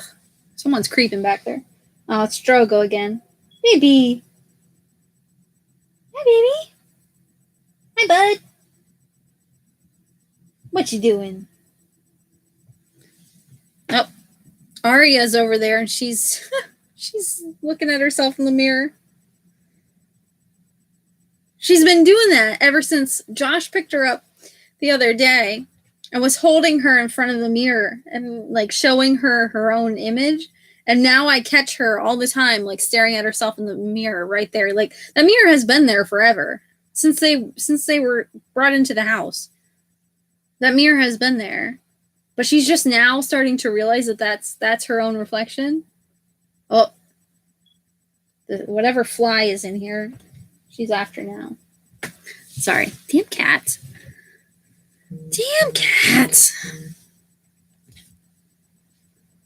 Who is messaging me?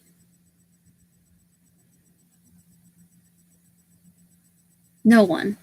She's a bunch of notifications. Yeah, they do. Cats are they're so weird. Anyway. May has holidays at the end of the month? What holidays? Cinco de Mayo is in May. Oh, there's, like, Memorial Day. What holidays is there? Is there Canadian holidays I don't know about? What? Why doesn't my my phone tell me when you got holidays? That's not fair. I want to know holidays, even though I'm not in the country. I want to know what holidays. Well, for me, after the week of the 9th, that is my last week of classes, the week of the 9th. Thank God. I am so ready to be done. That's like my finals week. So anything after that or into the next month is fine with me. And any day works now because I'll be out of class, so I won't have school.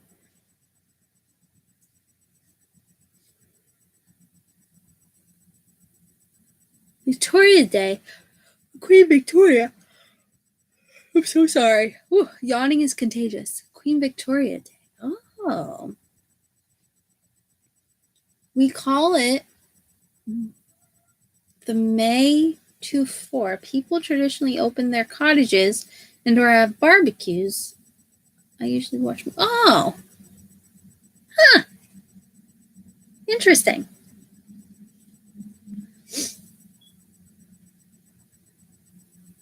May 2-4. Huh.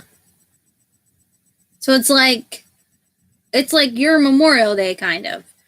Like that's like, because we have like Memorial Day is on the 31st for us. And that's like a holiday. That's what people do on Memorial Day. Like they just, 24 case of beer. Makes sense. That's what we do. We like Memorial Day is a big cookout day and hanging out with family and just barbecuing and just doing whatever. Anyway. May 25th? That could work for me. If it works for you. If you're not going to be drunk, hungover from your 2-4. I'm Canadian now. I'm just kidding. I'm not. I can't. I live here and it's awful here. Someone's following the Grinchathon account. Good for you.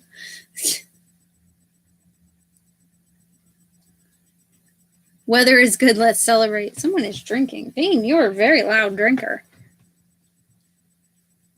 Usually order burgers and watch a movie. That's nice. I don't celebrate Memorial Day. Like I don't do anything for Memorial Day here. Like our version of that kind of a day. The cookout day. I don't do anything on those kind of days. I just stay home. Actually, I usually work, but anyway. Do you want the same time, same station? Are we reading the second book? I didn't even ask that. Are we reading the second book? That is your reflection, dum-dum. This your reflection. I know, Bane. Dim kitties. Hangover days are in the past. I was actually going to have some, and I still might, because the night is still young, and I have been drinking this. I've been nursing this latte, so I might have a glass of champagne mixed with pomegranate juice before bed, because that is, and there's still some champagne down there to use up.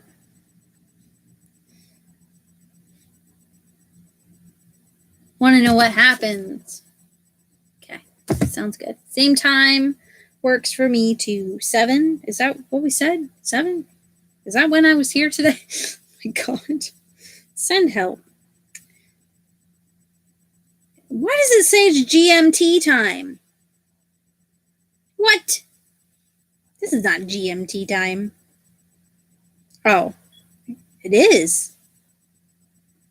What? Okay. I don't know what you're saying to me, phone. Let's just ignore that. Yes, it's celebrating getting vaccinated. Mixed with my coffee. Ew, that'd be gross. Gross. Ugh.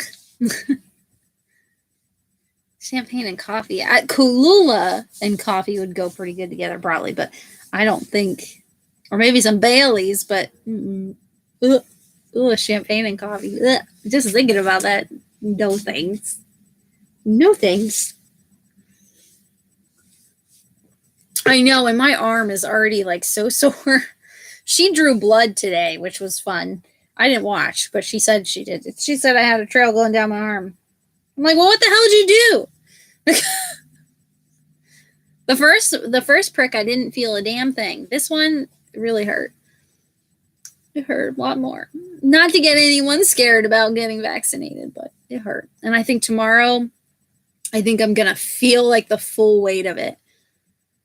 But the first shot I had, I was a little fevery like a couple days after. It was a little fevery and like hot. Like I would get like just hot out of nowhere, and then I'd be fine, and then I'd be hot, like hot flashes kind of. But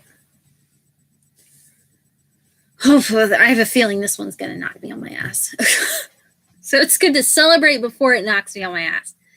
I'm glad I took off work tomorrow, though, because I really don't want to lift anything. The first dose, my poor arm, the second day, I could barely move it. It was like so stiff. And rest up tomorrow. Yeah, I have a bunch of schoolwork to do. I have to write a paper. I think I was telling someone on my live. I don't remember. I thought it was my live. Maybe it wasn't my live. Maybe it was here. Maybe it was my other live. I don't know. Let those guns get some rest. Yeah, these pow pow. But I was talking about how I'm finally doing my final paper for class, and there's multiple steps. I got to do like all these research steps and stuff, but I'm finally doing my final paper for my class and my one class, and I get to pick any work, any full play or novel that I want, and I get to write on it from like an analytical lens, and I get to pick which lens I want to write on it from. And I was going to go do Romeo and Juliet, but then I couldn't decide what lens to like view it through, and it seemed, I'm like, And then I wanted to do this play because this is a brilliant play. But it's like an Amazon exclusive though, to like listen to it, unfortunately. But it's like one of my favorite things ever written. And I wanted to do this through like a feminist lens because there's a lot of toxic masculinity in here. And I had like the paper like structured in my head. Yes, this play is phenomenal. Phenomenal play. Heartbreaking and beautiful and funny. It's just a delight. But I wanted to like, I had like my whole paper structured in my head. But now, like, we're starting the research part of it, and she needs me to like use other people's sources to write about whatever work we choose. Ain't nobody read this but me. No one. I Googled in like the database on the website, the like library website, which has like thousands of databases to search from. Not a damn person has read this, so I can't do it on this because I don't have any research to do it on. So then I'm like, okay, I'll do it on this book. I'm like, I'll do it on Ivy Aberdeen's Letter to the World, and then I'll write about it from a queer perspective, a queer lens. Guess what? No one's read this book either. And finally, I was just like freaking frustrated, and I couldn't figure out what to read. I'm like, I guess I should just do Romeo and Juliet, but I don't want to. Like, I'm not feeling it now. Now I have all these other options, and I'm just not feeling it. So I'm like staring at my bookshelf, trying to come up with a book. I think I tried to search like A Blade So Black to do through an African-American lens, like a post-colonial lens. What other book? Oh, there was another one on my shelf that I was like trying to find as well. I don't remember.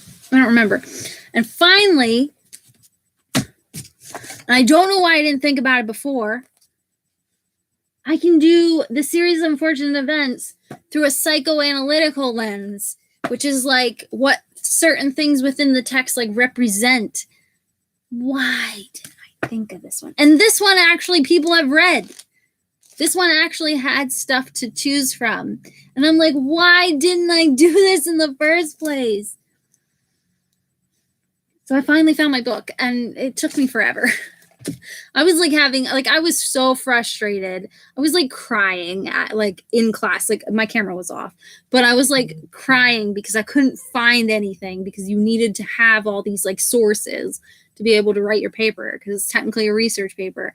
And I was so upset because I'm like, I really want to write on this book, but there's no one else has read this book. And then I really want to write on this book, but no one else has read this book. Stop vibrating. Stop. Go away, TikTok. But people have read Series of Unfortunate Events. It's like only like 36 articles to choose from, as opposed to like 1,000 Romeo and Juliet ones. But you know what? It's fine. I'm going to make it work.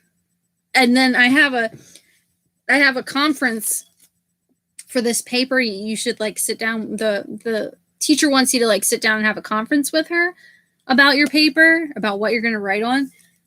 And now I'm going to end up sitting down and having a conference with her, and she's going to be like, you can't write on a kid's book.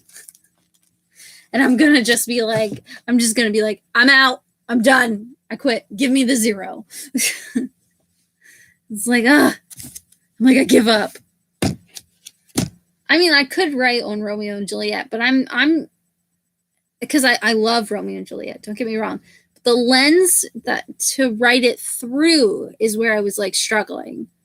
Like, I don't know what type of creative lens or analytical lens to view that through. So anyway, I picked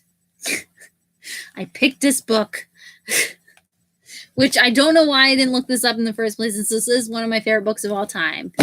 But good Lord, it was exhausting. So exhausting. And I see people in my class like clicking away and finding all the things, and I'm just like,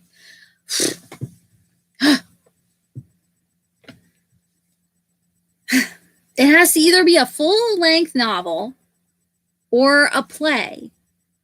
This is a full-length novel, even though it's a kid's book. It's a book. It's a full-length book. And there's lots of stuff that I could analyze in here, like there's lots of symbolism and yeah. I don't know. I hope not. I hope she lets me. Because if all else fails, I could also write my paper on Much to Do About Nothing. I could do that one through like a feminist lens, but I don't really want to, because I haven't really read Much to Do About Nothing in a while, and I'd have to reread it, and I don't really want to reread something, especially something like a play. I just want to. This book I know left, right, and forward. I've only read it 20,000 times. Once with you, Shannon. Anyway, sorry. That's my last tangent of the evening. I'm done. Hopefully she lets me. I would be really bummed if it doesn't. I was going to even try to do it on a Shah because I just read it, but I didn't know what lens. I guess I could do that through a feminist lens as well. And it could be really interesting, but I knew that there would definitely not be any articles on it, so. Yeah. Yeah, and it's like a research paper, and then you have to find like other people's like stuff that they found in here, and then like cite those and bring them up and do like a whole paper around it, like combining the two. Like your own thoughts and their thoughts. And it's like a whole thing. But like 30-some people wrote articles on this book. So you know what? I'm going for it. She can't stop me. Ouch. Everything is cracking. My ankles. Anyway, I'm going to go. I'm done ranting. Done ranting. We are going to read book 2. I don't want to read too much. I wish it had pictures. Now that you said it, I can't unsee the fact that we don't have pictures.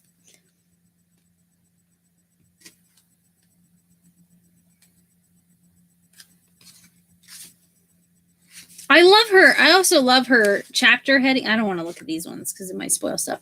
I love her chapter headings are great as well. They were like hilarious, but I'm ready for book 2. I'm ready. I'll cover up the cover so it don't spoil it. Well, you're gonna see the cover anyway. Book 2. There's a giant crab on it. I don't know. Anyway. It was fun. Thanks for joining us, Kelly. An extra person. Usually it's just Shannon and I just chatting to ourselves. To each other as well, not to ourselves. What am I talking about? God, I haven't slept. Oh, it's been a long day. Thanks for joining us. Can't wait to read the next book together. I guess I should go and do... Oh, I have lectures to watch too. More screen time. Anyway, I'm going to go. I've been talking for 2 hours about nothing. A little bit about the book. And bragging about being stabbed. I'm trying to be transparent with any side effects I have. So that way people know that it's all good. We will be okay. You just might feel like crap for a few days. I hope you guys have a great night too. Good night. I will see you for a Rushai too. That my arm's already getting sore. That really hurt to do that. Bye.